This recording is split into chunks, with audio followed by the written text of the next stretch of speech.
For more, listen to the podcast. Just search for Hancock and Kelley. May seem hard to believe, but it's been less than a week since Joe Biden left the White House and Donald Trump took over as president.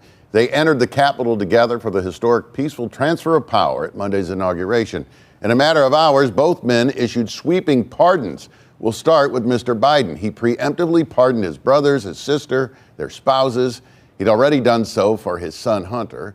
He also preemptively pardoned Anthony Fauci, former chairman of the Joint Chiefs of Staff, General Mark Milley, and members of the Congressional January 6th Committee, including Liz Cheney.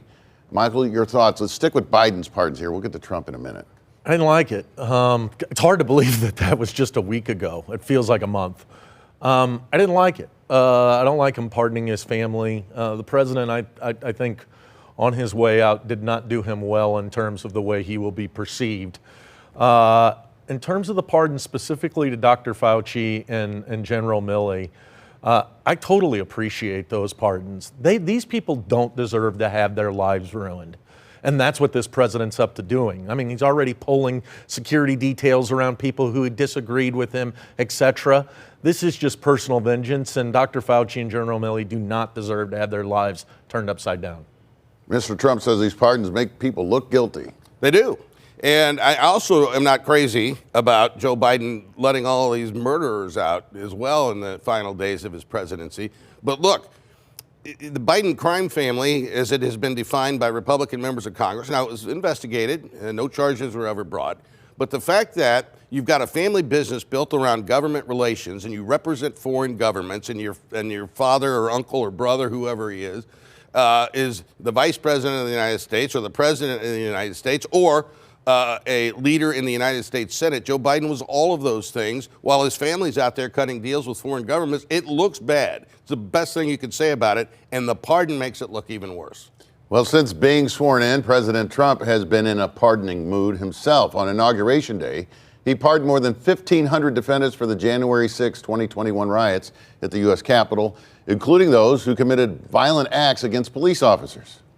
How on earth will Americans feel safer if the president rewards lawbreakers who assault police officers by setting these criminals free? President Trump put the presidential seal of approval on political violence, so long as it supports him, and even if it's directed against law enforcement. How do you view this, John?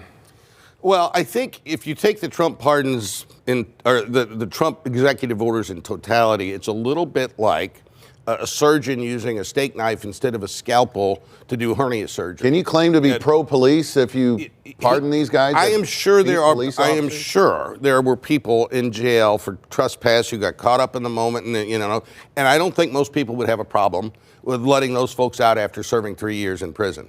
But the violent, organized people, the Oath Keepers, the Proud Boys, remember the column going into the Capitol? They were organized. Right. They had their weapons. They had their bear spray. They were ready to go. It was coordinated and orchestrated, and that should not have been pardoned. And it's regrettable and wrong.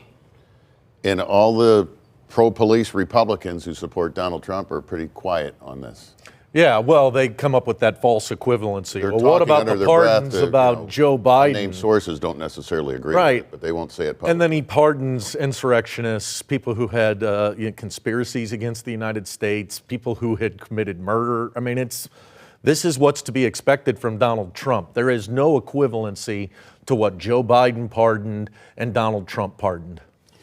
Still to come, the fight against DEI in Washington and Missouri's new lieutenant governor joining in. Plus, the Philadelphia Eagles are headed to the Super Bowl if they win on Fox 2 later today.